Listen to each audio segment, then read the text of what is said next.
Selamat pagi para saudaraku seiman, salam sukacita dan sehat selalu untuk kita. Marilah kita siapkan hati dan pikiran kita untuk mendengarkan firman Tuhan. Tuhan beserta kita sekarang dan selama-lamanya. Inilah Injil Yesus Kristus menurut Matius bab 10 ayat 16 sampai 23. Dimuliakanlah Tuhan.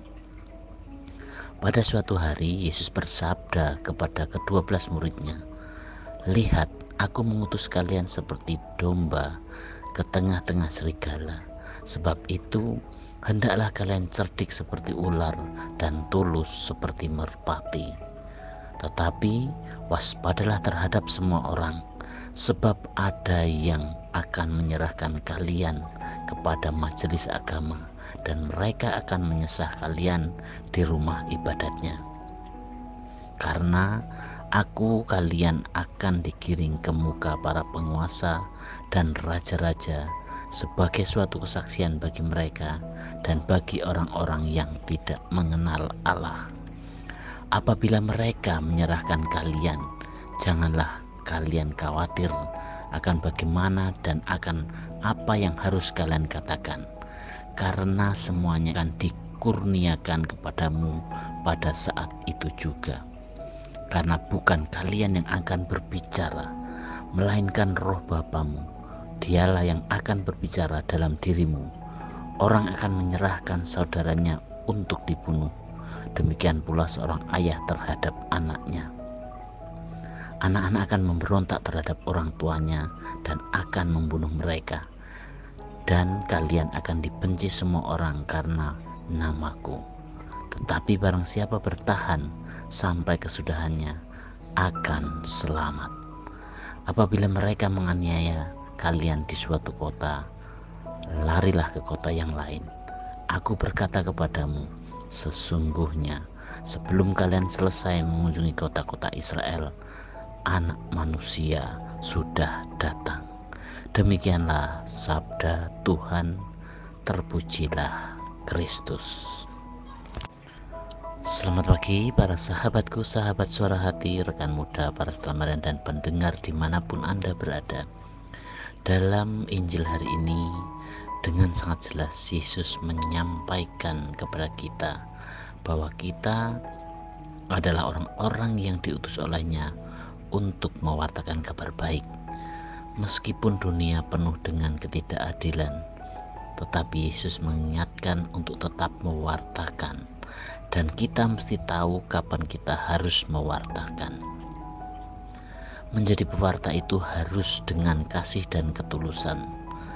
Tentu saja tidak mudah bagi kita untuk melakukan hal itu. Akan tetapi kita tidak perlu khawatir dan takut. Sebab Yesus sendiri telah berkata, "Karena bukan kamu yang berkata-kata, melainkan Roh Bapamu, Dia yang akan berkata-kata di dalam kamu." Para sahabatku, sahabat suara hati, rekan muda, dan para pendengar dimanapun Anda berada, di zaman ini pesan Yesus masih sangat relevan untuk kita dengarkan dan kita lakukan. Menjadi cerdik, yakni cermat dalam melihat kebutuhan dan perkembangan zaman, sehingga tidak mudah terseret oleh tawaran duniawi. Sikap tulus menunjukkan sikap hati yang tanpa pamrih dalam mewartakan dan tidak mencari keuntungan untuk dirinya sendiri. Sikap di atas yaitu tulus dan cerdik ini, sikap ini memang tidak selalu mudah untuk diwujudkan. Ada begitu banyak godaan dan tawaran yang membuat kita bisa lupa atau melalaikan tugas utama kita. Maka perlu adanya suatu komitmen dan ketegasan sikap dalam mewartakan kabar sukacita. Kita diutus dan dibekali oleh Tuhan untuk terus bergerak maju.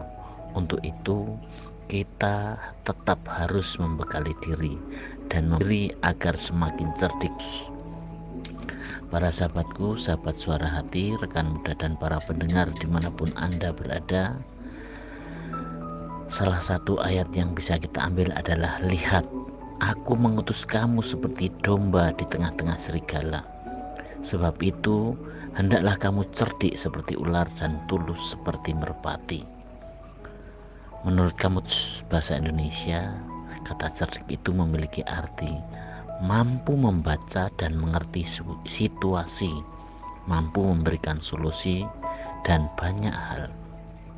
Sedangkan kecerdikan yang dimaknai Alkitab lebih tentang kecerdasan saat ini yang berdampak untuk masa depan. Kecerdikan di sini bukan hanya sesaat atau berdasarkan keadaan yang dihadapi hari ini, akan tetapi juga memikirkan dampak dan akibat jangka panjangnya. Dengan demikian, keputusan hari ini yang berdampak pada masa depan yang lebih baik, itu harapan dan tujuannya. Dalam kehidupan ini, merpati sudah lama dikenal sebagai lambang ketulusan dan kesetiaan. Kesetiaan karena tidak pernah ganti pasangan, dan ketulusan karena jinak, lembut, dan sering ditemukan yang berwarna putih bersih. Ketulusan dan kasih adalah motor penggerak yang diinginkan oleh Tuhan agar dimiliki oleh semua orang yang percaya dalam tiap keputusan dan langkahnya dari hari ke hari. Untuk itu kita tetap harus membekali diri dan membina diri agar semakin cerdik dan tulus dalam mewartakan kabar sukacita keselamatan. Demikianlah permenungan kita hari ini, dan marilah kita mengakhiri dengan doa. Dalam nama Bapa dan Putra dan Roh Kudus, amin.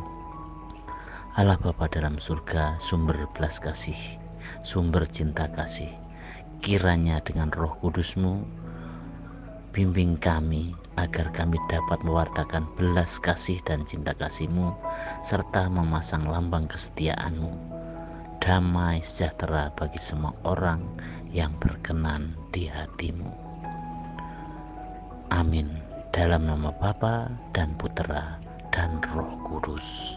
Amin.